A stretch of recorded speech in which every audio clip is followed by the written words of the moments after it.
accidentally replaced the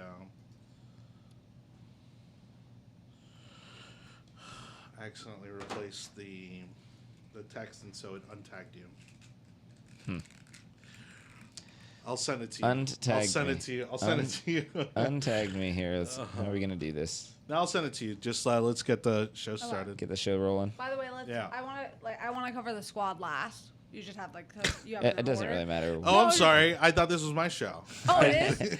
Oh, is it? I'm just messing with you, Michelle. Okay, I was gonna say You guys didn't go just live because I yet, think though. it's the longer. No, we one. are live. Okay. Oh, we are. Yeah. Well, I'm okay. There you go. Go. Why don't you start the show, Johnny? There we go. All right. Well, I still got my lower third on, so let's go ahead and start the show. Holy cow! What a mess today. This is what happens when everybody doesn't show. It's a Monday. It's been a Monday. All right. So, welcome everybody. It's nice to be back on the show. I guess officially, even though I've been kind of behind the scenes on the past. Actually, just the past show, because I missed a show two shows ago. Couple shows, Yeah.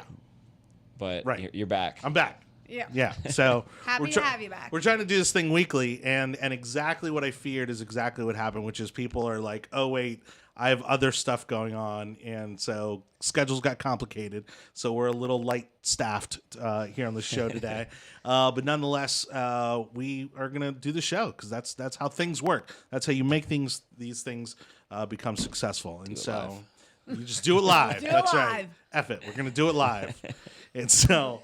Let me see. Let me get that out of there, and let's go to this. And oh no, not the one I wanted. There we go. So joining me on the show today, it's going to be a light show, but I'm sure still a very interesting show because the dynamic is going to be fascinating to watch between my two guests for today. Please welcome our usual panelist, Mr. Jake Hoffman. How you doing, man? How's it going? I think we're gonna end up having a good show. Yeah. And despite it, maybe it could dip into personal relationships or something. I think that will be okay. I am fascinated to see how this goes because the dynamic between you two is classic. I absolutely love it. Let's go ahead and show off these beautiful lower thirds here. Yeah. So, Jake Hoffman, that's his Twitter handle. I don't know, no Twitter, just Instagram. Oh, sorry. I'm millennial. Yeah. Yeah. With your 11,000 followers? We. Not that we're counting. Look, not gonna count anything like that. I'm a bit of a fan. I mean, what can I say? I'm a bit of a fanboy over here for the Hoff. I appreciate it. Yes. And then that lovely lady, you want to introduce her? I guess. I mean, yeah. This. I guess. You're gonna be doing a lot of that. This is Michelle. Hi, I'm Michelle. I'm Michelle Sassouni. Gonna have to do better than that. In case you were wondering, I am Jake's fiance, so that's Damn. why everyone. Full introduction. Wow. Yeah. She's right. just putting it all out there, like Yeah, just right out of the gate. Yeah. Well, you guys were making jokes about it. Figure might as well lay it Give cards on the people table. Well, and also let people in on the joke, other than the five of us that know what's going on. Yeah. So all right. So we're again, camera angles are a little weird today, and the whole show I think is just going to be a little weird today, but that's all right. It'll make for a fun show. We've got a number of issues to talk about. It's been kind of a quiet week. I guess maybe we're just so used to the Trump effect and having so much to talk about that this week it seems like a little light on news. Not that there isn't a lot of important stuff going on, but we're going to go ahead and let's see. Well, you guys suggested most of the topics. Do you want to run them down? You want me to run them down? What happened to my? you lost us there a little bit. Right. You said it's your show, so go ahead. Well, no, go ahead and run down the topic so I can fix this camera over here. Yeah, so I think today we're going to go over like you said, there's not too much going on right now as far as like major news. But we'll go over first. My favorite story of the past week has been Trump wanting to buy Greenland. That's absolutely favorite topic. Really excited about this. I think it's going to be huge when we finally get done. Then after that, we're going to talk a little bit about what's going on in Hong Kong with the protests. We're going to talk about what's going on with the squad and the issue going on between going back and forth to Israel and getting denied. And then the last topic we might cover a little bit of some Jeffrey Epstein conspiracy theories. Not so much conspiracy theory anymore. So I think that should probably lead us into the entire show here. And we could probably just go ahead and get started. Again, we're only have 3 of us today. We usually have like 4 or 5, 6 of us, so it is going to be a little bit more of a direct conversation. Why don't we can go ahead and get started? I think with, again, my favorite topic right now is Jeffrey Epstein, or sorry, is not Jeffrey Epstein's your favorite topic? least favorite topic. No, my favorite topic right now is the fact that we're going to buy Greenland. And this totally came out of left field. Like, this was not something that I've ever heard discussed before in my entire life. And then all of a sudden Trump comes out and says, I think we're gonna, we're looking into purchasing Greenland.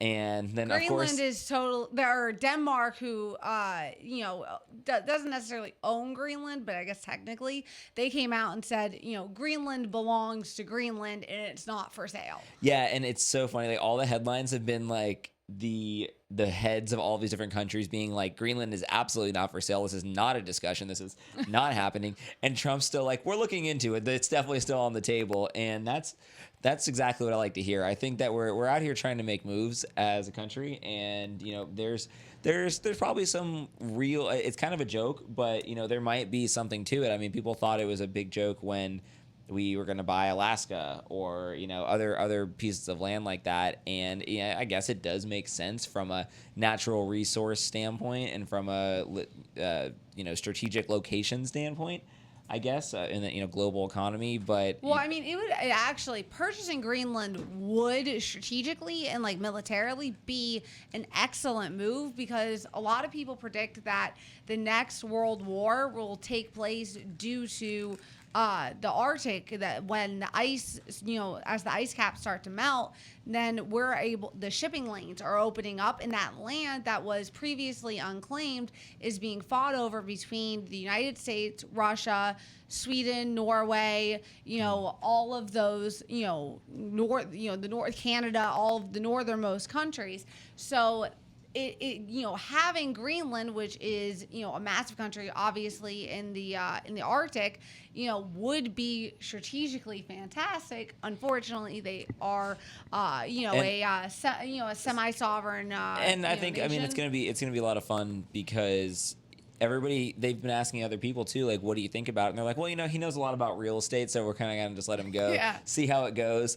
And it's like, and we're talking about a country being for sale or not for sale, and so it's kind of it's a funny story. But I'm actually for this move if we start moving, towards. I mean, you can buy an island, right? Why? And is Greenland an island? I think Greenland's an island. I think depending on how much ice melts. Yeah, I I don't know. think it is an island because.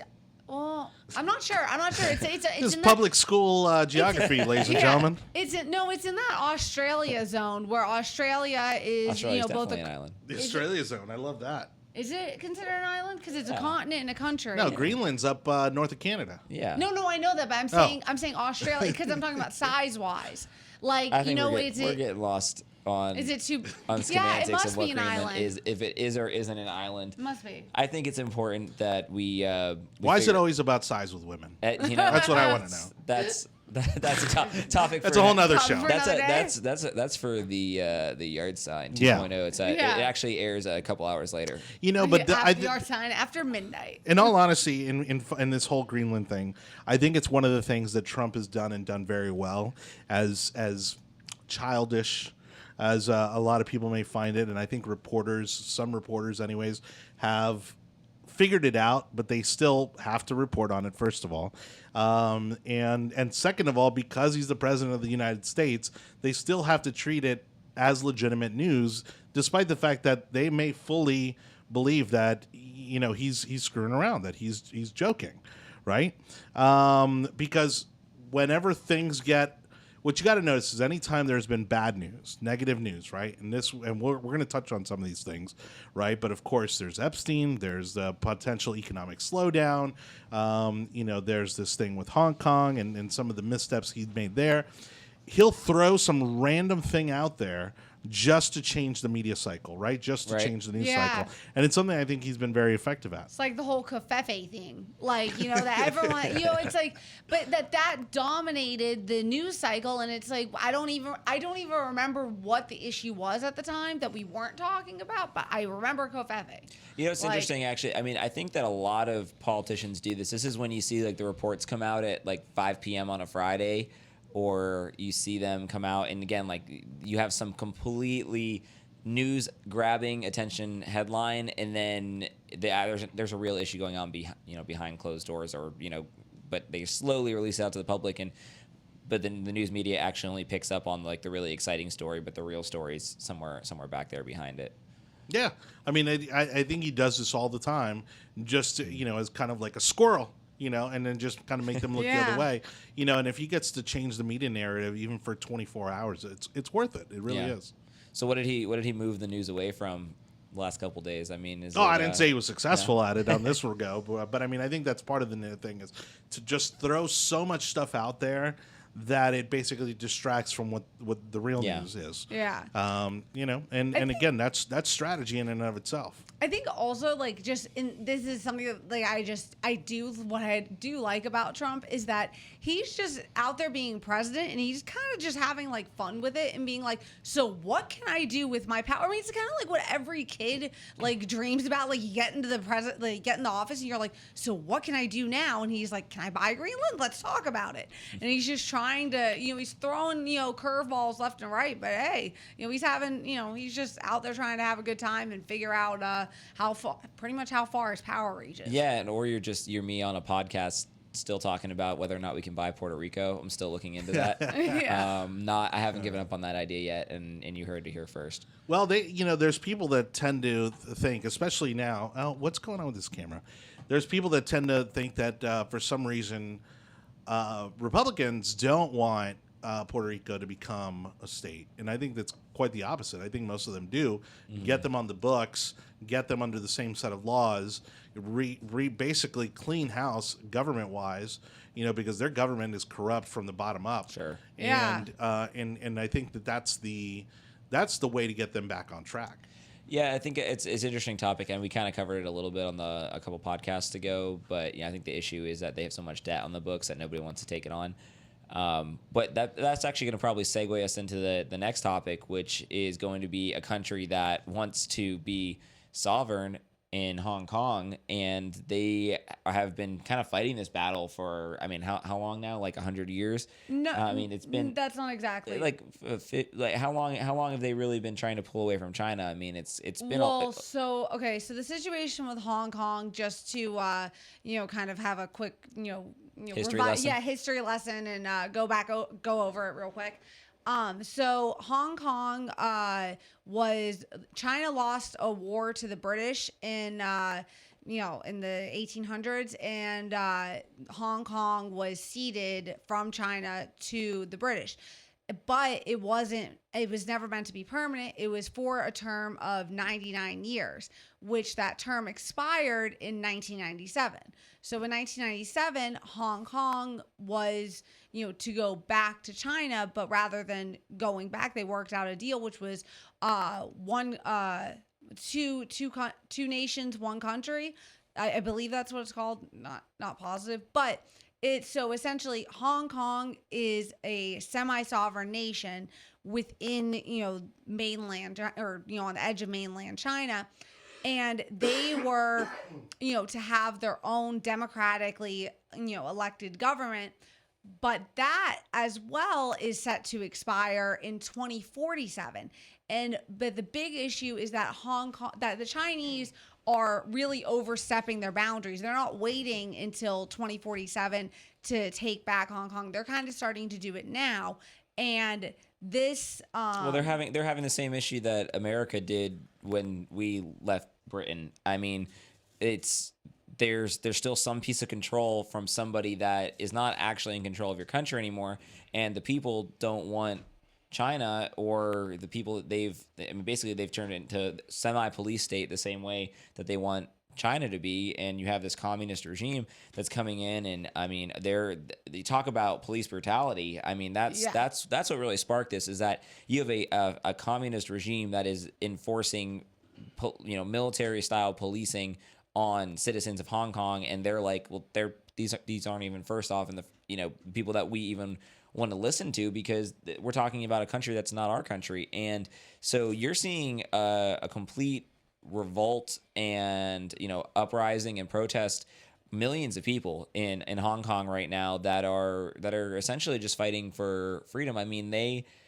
do want to probably they're not really pushing right now to just completely secede and just be their own country, because they're kind of trying to still play within the rules, it seems like.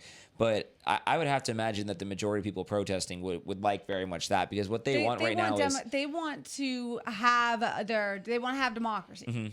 That's what they want. Whereas China is, an authoritarian regime. There's no freedom there. And what they're especially fighting for is, freedom of speech, the freedom to assemble, and not be surveilled or, thrown in jail or disappear, which is what happens to a lot of bookstore owners who carry books that speak not even just badly, but just generally speak truth about what happened, just listing facts about what happened in what's going on in China. Yeah, and I think that's why this is such an interesting and important conversation to have here in America right now, is because they're fighting for all of the things that people want to kind of mess with, that we have institutionally, that make this country run the way it has for almost 300 years. And what people take for granted. Yeah, people absolutely, they completely take for granted their right to free speech, the right to assembly, all those different things. And again, we complain about police brutality here, and it's not like it isn't an issue. There are clearly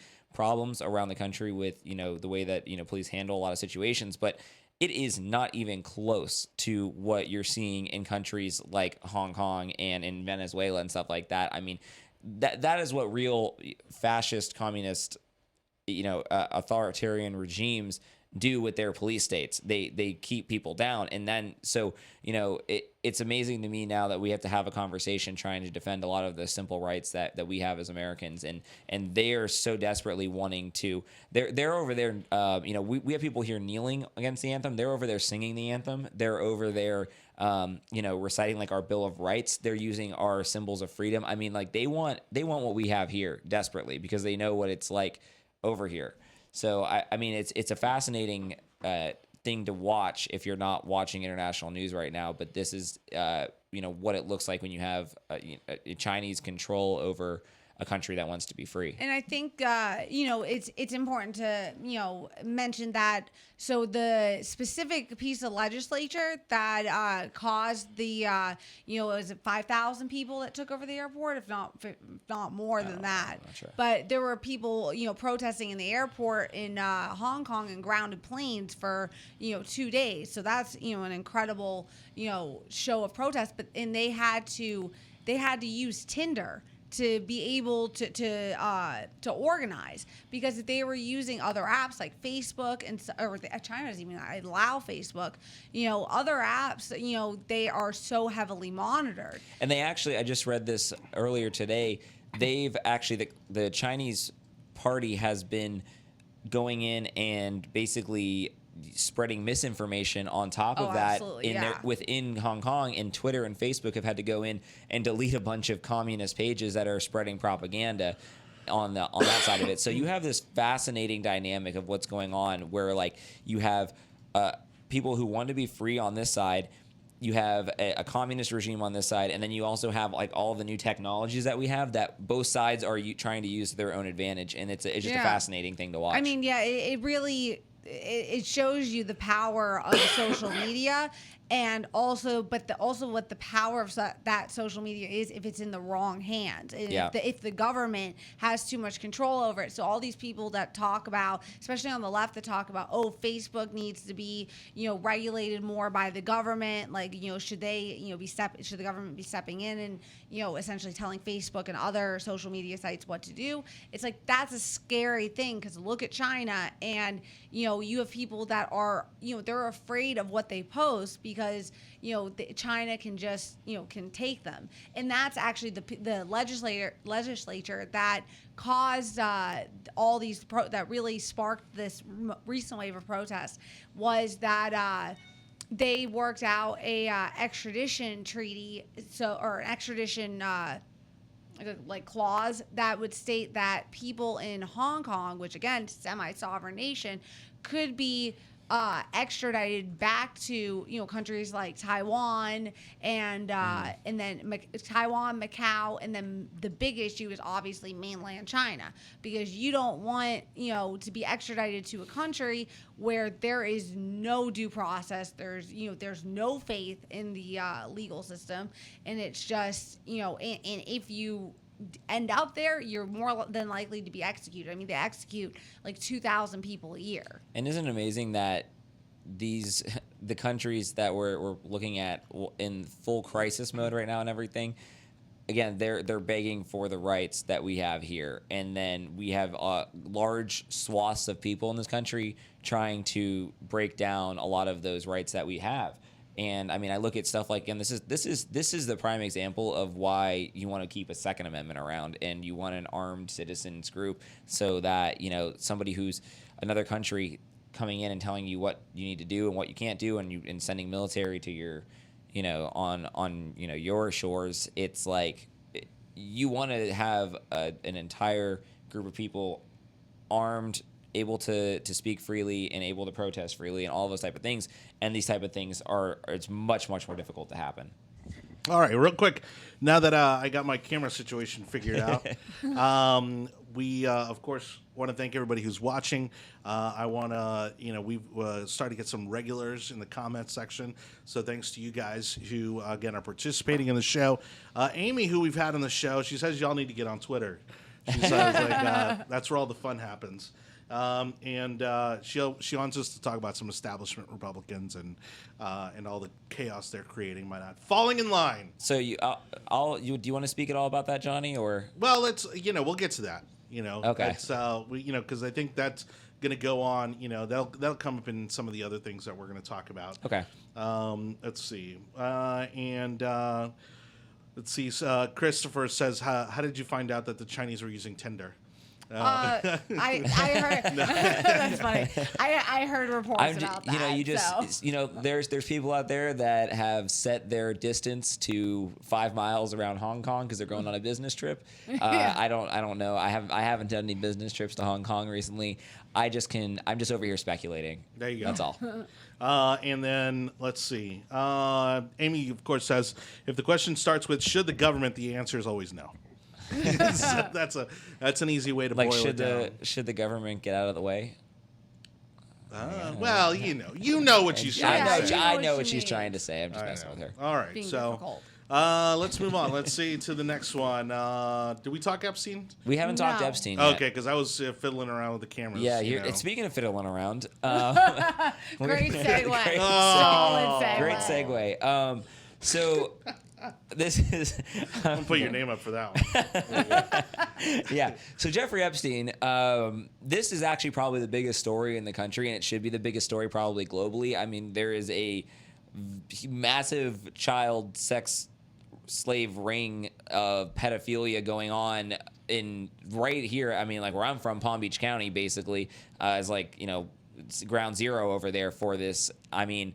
If you haven't heard about what's going on with Jeffrey Epstein, please take the time, go and Google his name and there's a couple really, really in-depth articles now about what has gone on with all of him. But what I really want to talk about today is just, I mean, obviously he committed suicide Yeah. I mean, really, no, but this is like, it's crazy to me. Like, I mean, so like Michelle always says that I have never heard a conspiracy theory that I'm not in love with. And like, that is true. That is 100% accurate. This is one of those things that everybody was saying, oh, it's a conspiracy theory, it's a conspiracy theory. And then all of a sudden, something so blatantly obvious, like a man that's the most wanted criminal in the country, sitting on suicide watch for weeks, all of a sudden dies in his cell after being like let go of suicide watch, a guard not being there in the cameras being turned off. Actually, his home was just burglarized too, by the way. So on top of the fact that somebody came in and essentially killed him in his cell, his single cell, then went in and basically like is erasing evidence around his home as well. I mean, people have something to hide here. I mean, they did not want him coming out and testifying, and they did not want any of this happening. But what I wanted to say about all of this is that if you were somebody that was a conspiracy theorist beforehand, you sound kind of crazy if you say, oh no, he must have just committed suicide. I mean, there's nothing to see here. This is just I mean, if you're on that side of it, you kind of sound way more crazy than if you're part of, I think, probably like 95% of Americans who are like, Yeah, oh, dude,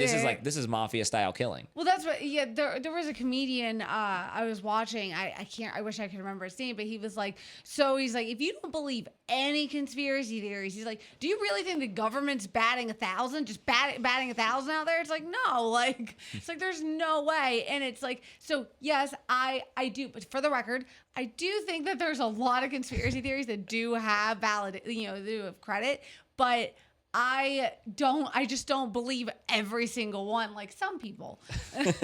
But yeah, no, the Jeffrey Epstein suicide is, when you hear that, everybody goes, yeah, he did not just, kill himself in his cell. Yeah, the only thing I want to say about this, because I know that probably everybody in our comments and everybody who actually watches this show is like, it's the Clintons. This is Bill Clinton. Like he walked in there and strangled him himself. But that's you think it's Bill or Hillary? But anyway, so there's this. Now I'm not going to sit here and say that there is not some very shady things that have gone on around the Clintons and their political careers. What I will say about this though is that I think a lot of people like to make the really quick jump to that.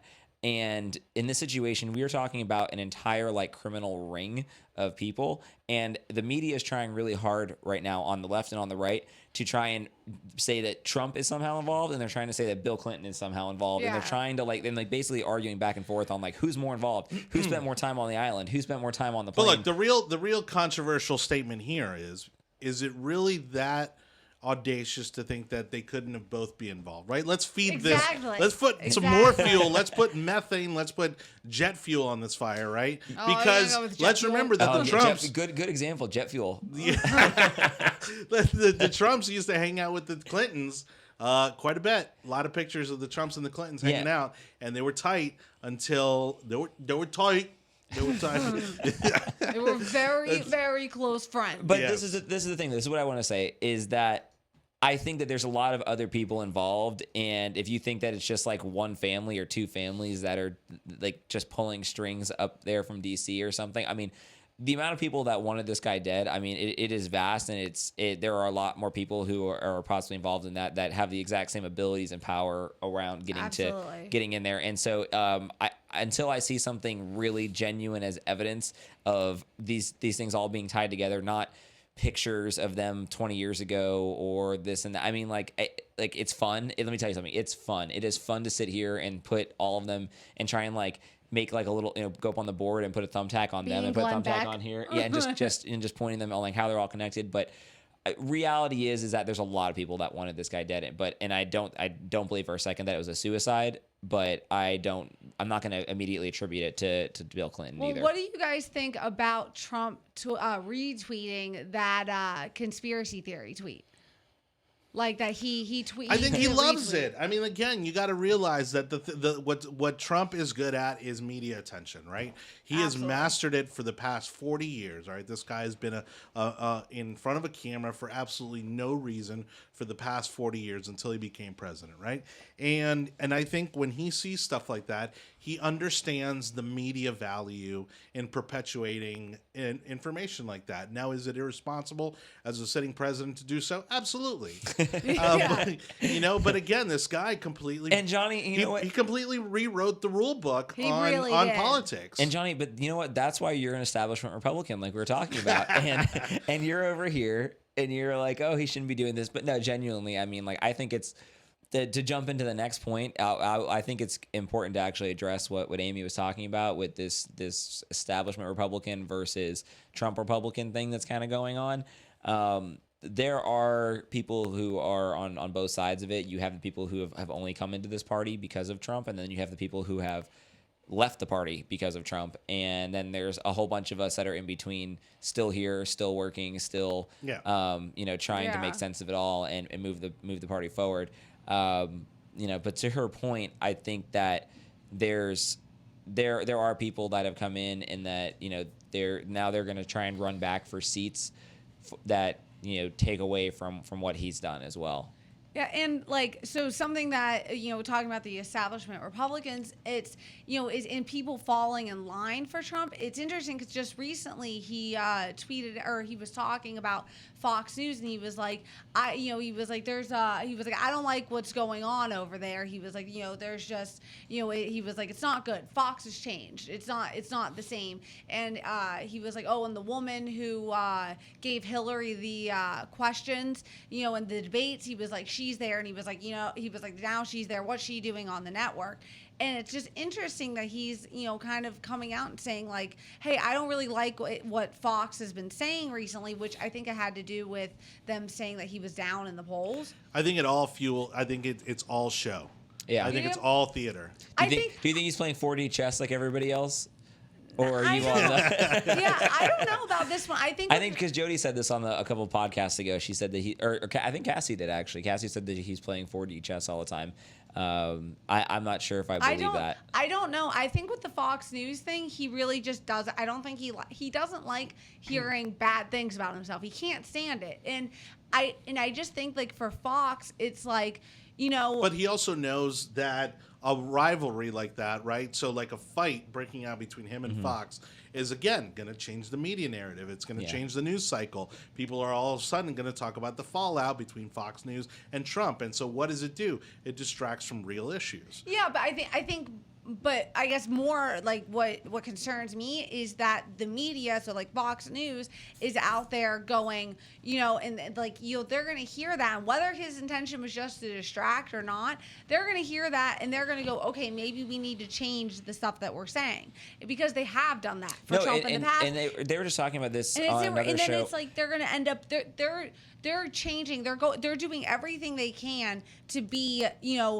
like do what Trump wants and say what he likes, and then like he's done to everybody else that has been in his cabinet and tried to please him. Eventually, you do something that's not going to make him happy, and then you've lost all your credibility. Now you've already given all that up, and now you're like, oh crap, like he doesn't like me anymore. What I think is interesting is that and no one else does either. This was brought up on another show that he wakes up in the morning and he turns on the TV, and if he doesn't like what's happening, he tweets about it. Yeah. And then he's able to basically change the story on all the news channels with a tweet. And that's kind of insane. I mean, so there's... But it goes to show how powerful social media really is. Oh, yeah. It does. And has become. Because, a lot of people wanted to give Obama credit, right, for his use. And of course, we later found out that it was all staffers and agency, doing it all. But, they wanted to credit him with using social media, right, for his success. But I think Trump has been absolutely masterful at it. And this is a guy who didn't use email. Like, this guy did not use email. I think if he even still does. He hated writing email, and the thing about him was that he never wrote email, and any email communications, I think, actually went through his personal assistant. Too many words for him. Too much complete sentences. Twitter's short and sweet. Well, but it also goes to show you that if you get close enough to him, that you can't convince him of just about anything. Because according to one of the Netflix documentaries on him that I watched, as soon as his digital guy got close to him and got his trust, and he said, "Hey, you need to get on Twitter." And this was way before. This was years before he ran for president. Yeah, that's when he decided to do it, and that's when he realized the power of what he had. And actually, what's interesting is that the same person you're talking about, the same aide of his that told him to get on Twitter, has been saying that he should probably be doing like live streams from the White House. And I know that like everybody outside of our generation thinks that he's nuts for using Twitter every day, and they think that he's crazy for even like, I can't believe our president tweets blah blah blah. I mean, it's 2019. This is what's going to happen, and the next president should. And I'll be honest, if the next president didn't tweet at all, you'd be like, hey, what's going on? Yeah. Like, you're like, what are you hiding? Yeah. And I think that's true. And now we're at a new place in the world where, look, like I would want my president to let me know what's going on. And I think that's like a fascinating insight into what's going on. I mean, I think that maybe it doesn't always work out in his favor, that you're constantly explaining like what's going through your head a little bit. But at the same time, it's like, I think it's great for democracy. I think it's great for figuring out like what's going on. I think it's great for the news cycles, obviously. But what I guess, yeah, I agree that that Twitter has been a fantastic tool, and I do think that the next president should carry on, his use of Twitter. You do use it in their own, personal way, but carry it on. But I guess going back to the news stations, and they're essentially changing the story because of what Trump says. Do you guys consider that to be, unethical? Like, It's not unethical. I mean, they for the journalism and as a journalism practice, not unethical. I mean, I think that there's a lot of journalists that need to, be more ethical. I think that that's part of a lot of the reason of why we're at where we're at right now. But I think that people follow what the story is. So if the president says something outrageous, they're going to stop talking about something less interesting. I mean, that's just kind of part of it. But I don't think it's unethical. My concern is more when you see journalists that, especially like at Fox, that you see Trump will say something and then the journalist will, literally change their story or change what they were going to talk about to appease him. And it's like, that's, everyone says they're doing a show for a party of one, and it does feel that way and I think, a lot of times. So I think what's interesting about that is that as long as Fox and some of those people come out as pundits and say, look, like, we're on this side. I'm not a journalist. I'm here for entertainment, this and that. I mean, like, I'm okay with it. It's when you have people that are your CNNs that are like, oh no, we're fair, we're down the middle, and then they're not. No, yeah, so CNN is not. But that's what you need. You need to come out and say that you're an entertainment network, not come out and say that you're reporting facts. And it does blur the line sometimes. But I think that that's probably what. Yeah, I think I agree that they do need to be clear, but it's my opinion. I've been complaining about this for years that the sensationalism in the media is what is killing politics. This is true. The first night we met, I literally talked to him about how I felt that the media was becoming too sensationalized and how I didn't like our two-party system. That I felt like the country was becoming too polarized on either side. And that was it. I'm moving. Smitten. I'm moving. Yes. I am moving topics from that. Yes. We can go to. We can go. Really, Michelle, tell me more. You want to hear more? Yeah. So why don't we move? I was literally gonna. I tried to keep it together for that, but anyway. So let's go on to the next topic, though, which I think is probably one of the. This is another important topic. I mean, we had some fun ones with Greenland and all that. Well, hold on. Before we do that, I actually want to get into something because let me get that thing out of my As long as it's not the first night we met. So, hey now. Like I said, that's a whole nother show. Whole other show. All right. So one of the things I want to actually preview you guys on, because again, this show would not be possible, first of all, with the support of my buddy Cords Owen, and who graciously lends us his studio. Because we are a political show, we're going to keep the business name out of it for his sake. But there are businesses that are wanting to support a program like this. And one of them is my buddy Eric Stratman, who, man, this guy has owned CrossFit gyms. He is in better shape than I'll probably ever be. He's an old man, in case he's watching. But this guy basically, lives, a truly healthy life.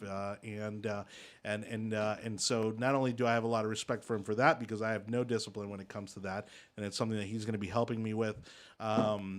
But it's also, again, a way to support people out there who support programs like this and messages like this, where we can talk openly and freely about what's happening in this country. And, it doesn't have to be right or left. We're certainly working on, maybe getting a Democrat or two in here.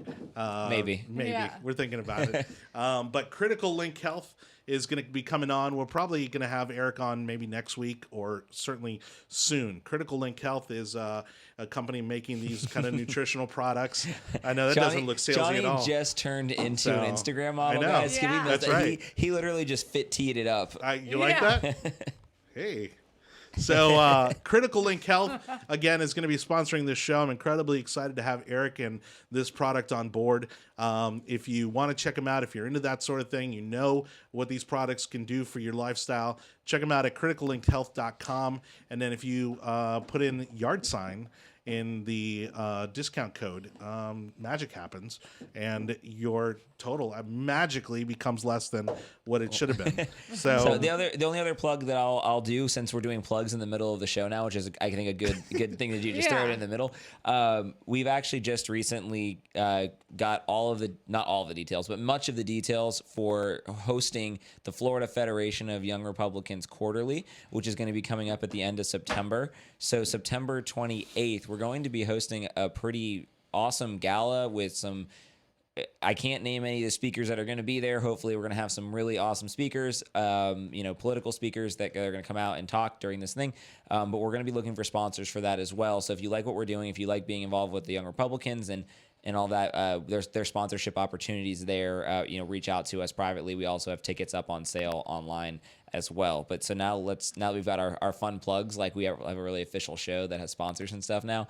Let's keep moving, and we can jump into the next topic. Yes, thank you for allowing me to interrupt my own program there for a minute. But no, I'm excited. I mean, again, we're not going to be able to do this show much longer if we don't get some financial support.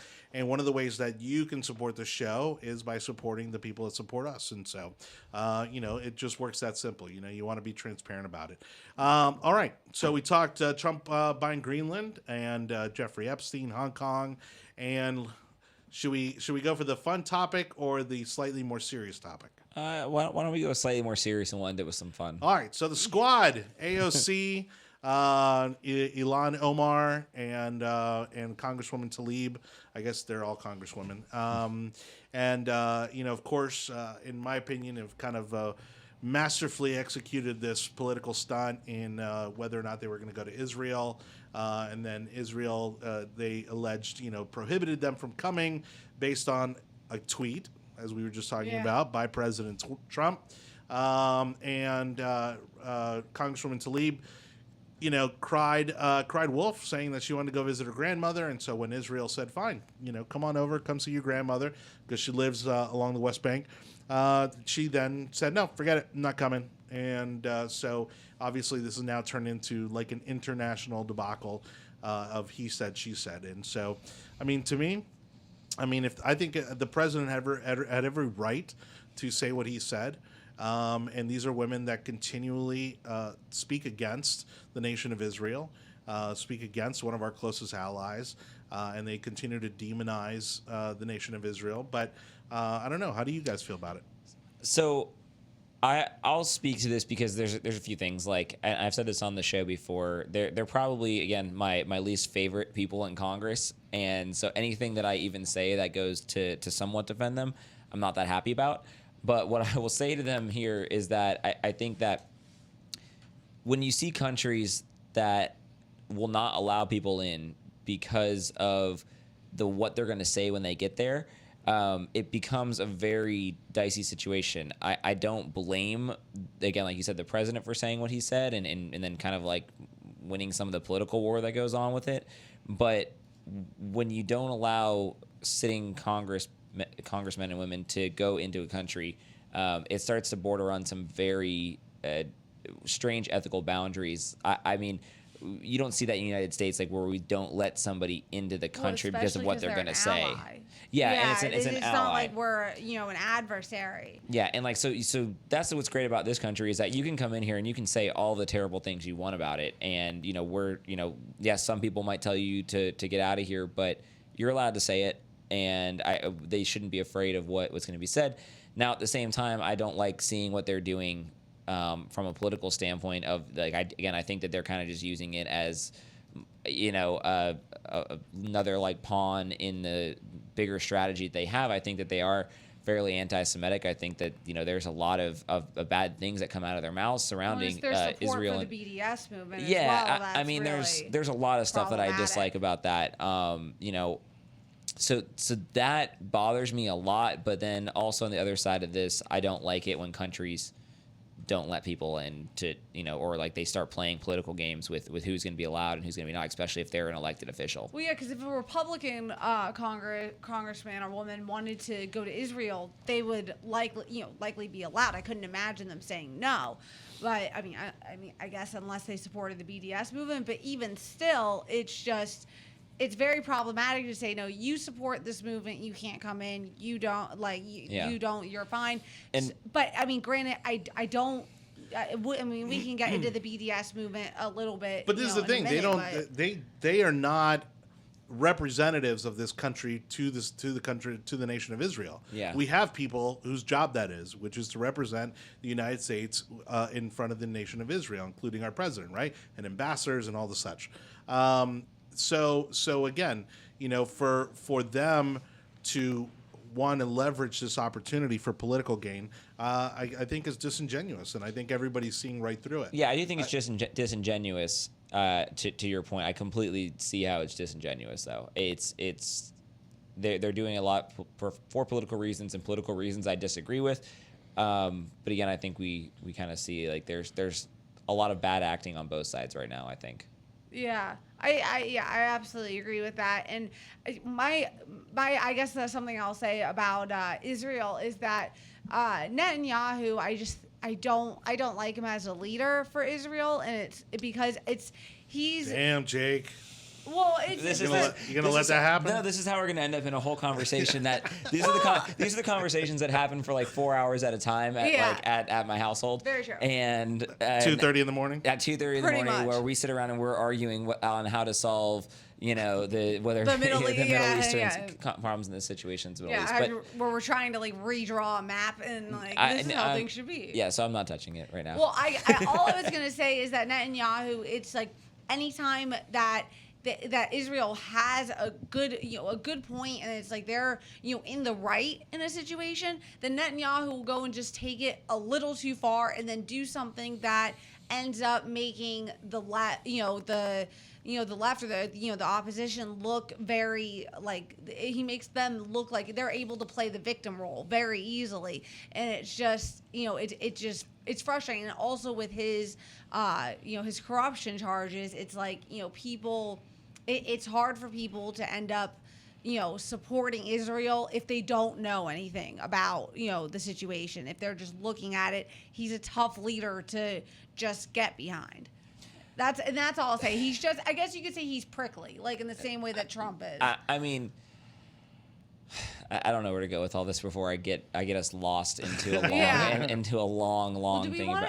Do we want to talk about what the BDS movement is at all? And I mean, we can. I think one thing I'd like to talk briefly about that I saw, because I think that if you are paying attention, if you're watching this show, you probably have some idea of what a boycott, divest, and sanction Israel movement is. This is something that's been going on in this country for a couple of years now.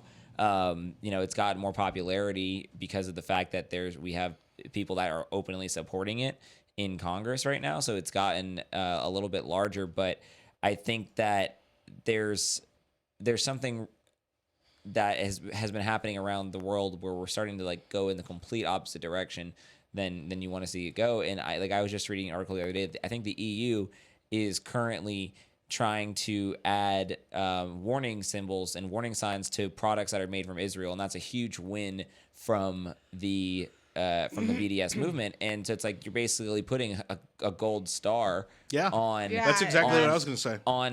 On Israeli products, and you're basically warning people. And then I don't know what the exact warning sign is going to say. I don't know if they haven't gone through with it yet. Hopefully it dies, and but that's what's happening over there in the EU, by the way. Like, I understand like why Britain left, and like that is the discussion that they're having right now over there, which is how do we help designate when a product's made from an Israeli company, which is essentially a lot of Jewish people, a lot of Jewish companies. It's just it starts to become insanity. And I get the point where people are mad about the disputed areas around Israel, but at the same time it's like there is such an anti-Semitic undertone, and it's not even an undertone much anymore, as it's also an overtone, but they're trying to figure out different ways to place it into these like authentic movements, and like they actually have some sort of legitimacy to them, because they've started doing it through all of the right channels, if that makes sense, instead of doing it through terrorist organizations, even though they do feed into terrorist organizations.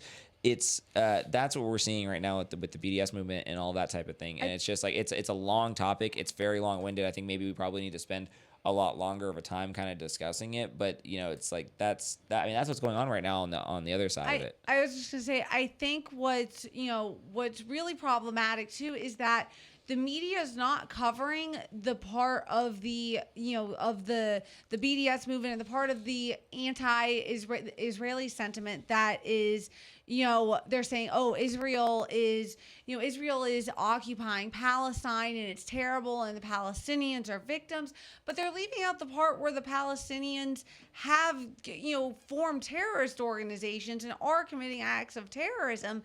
And it's, yes, there are innocent people who are caught in the crossfire, and that is terrible. And we obviously don't want to see that. But the media, blatantly just leaves out that there is still terrorism going on. Yeah, what's really interesting is that we had this conversation a couple days ago, is that if you watch a segment that Vice News or Vox or something like that, and they go and they try and do these, they seem like they're going to be objective journalism, where you're like, okay, well, we're going to go talk to somebody from, that's Palestinian, and we're going to go talk to somebody that's Jewish, and we're going to put them both in a room and into this whole, and every time you see something like that, like you said, they never take somebody who's part of the terrorist organization. They take somebody that's caught in the crossfire, and they take somebody who's got, a terrible story, and there are atrocities happening there, and there's not, and I, I'm critical of Israel, and I need to be critical of Israel, but at the same time, it's like, there's no criticism at all of any of the the terrorism side of what's going on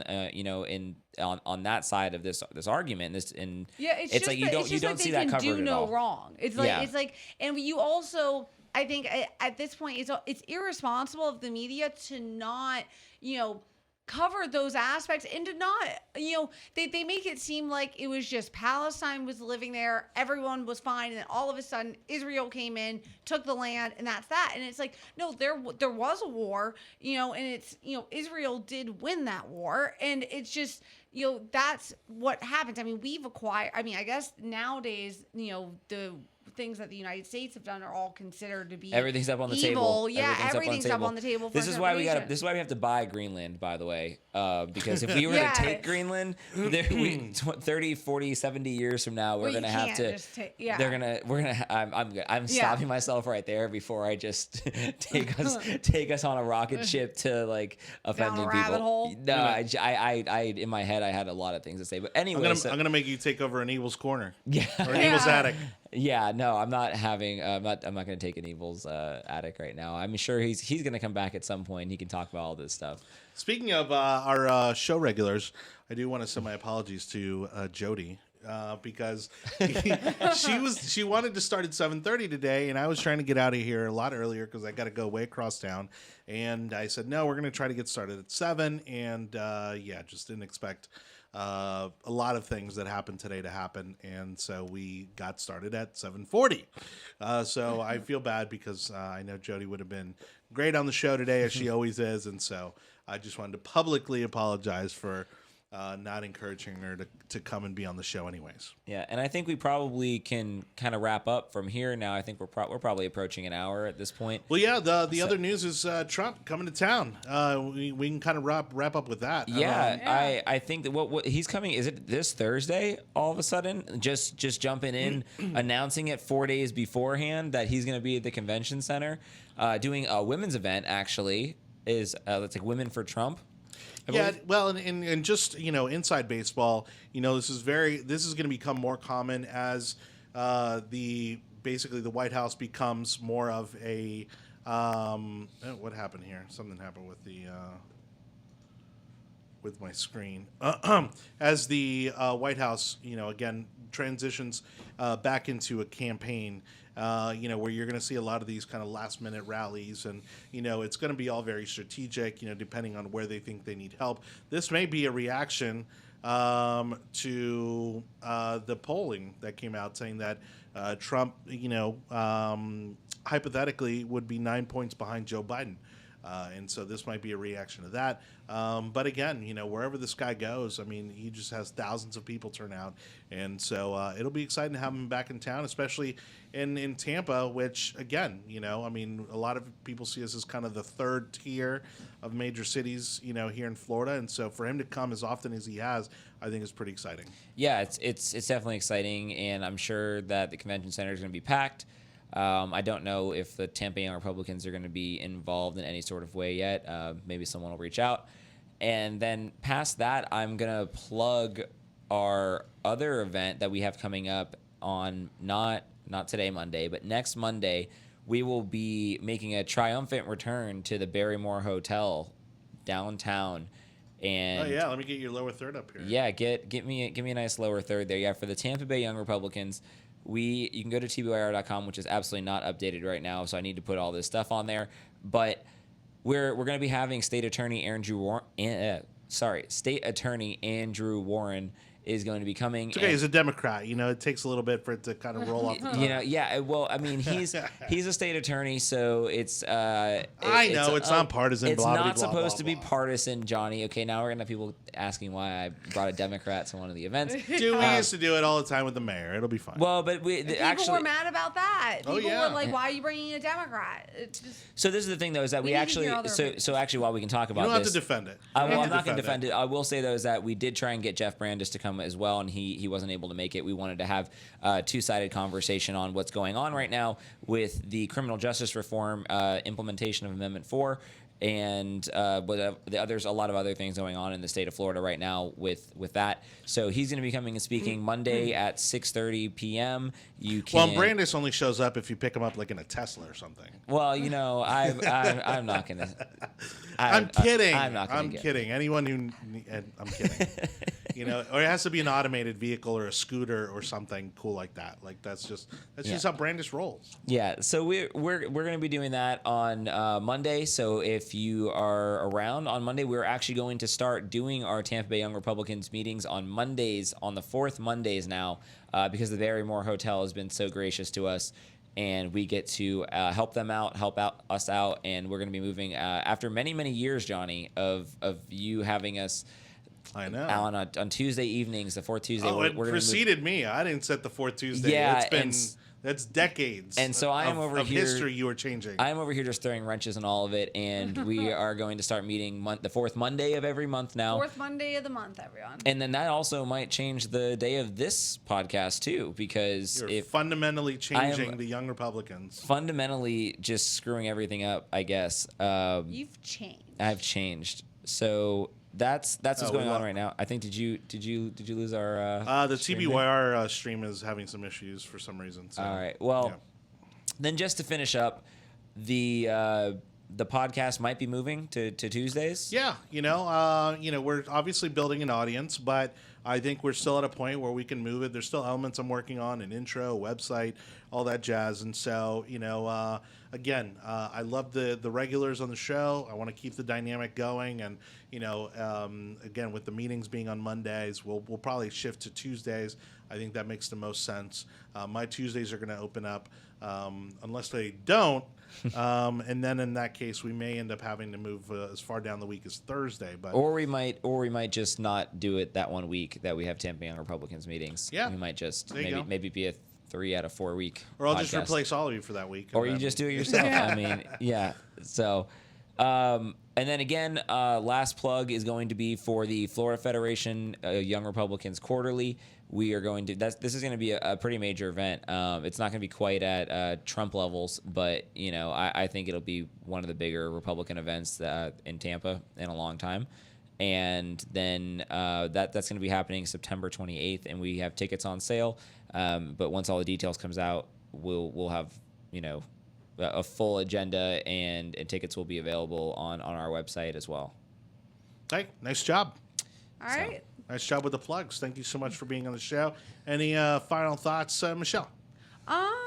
Final thoughts are just I would like to tell everybody that the DUIR events are really fun, and they're actually a great time. And this did you say the DUI event? TBYR. Oh, got it. No, TBYR events are our Republican group events are really fun, and this event coming up talking about criminal justice reform and the implementation of Amendment 4 is going to be really interesting, and I know a lot of you have strong opinions on that. So come out to the meeting, and it'll be a great conversation. The more of you that there are, the more that you'll get to learn, and the more that we'll be able to hear your opinion. So come out and and share with us. Well, and you get to meet Instagram superstars Jake Hoffman and Michelle Sassouni, It's just who have a combined following of about 40,000 Instagram followers. that's That's generous a high. That's a exaggeration. generous, yeah. But, I'm close. Yeah, It's about- you're about doubled. Yeah. Yeah. All right. Well, close enough. Yeah. All right. Now that I've made Jake blush over there, we'll throw up his Instagram handle one more time.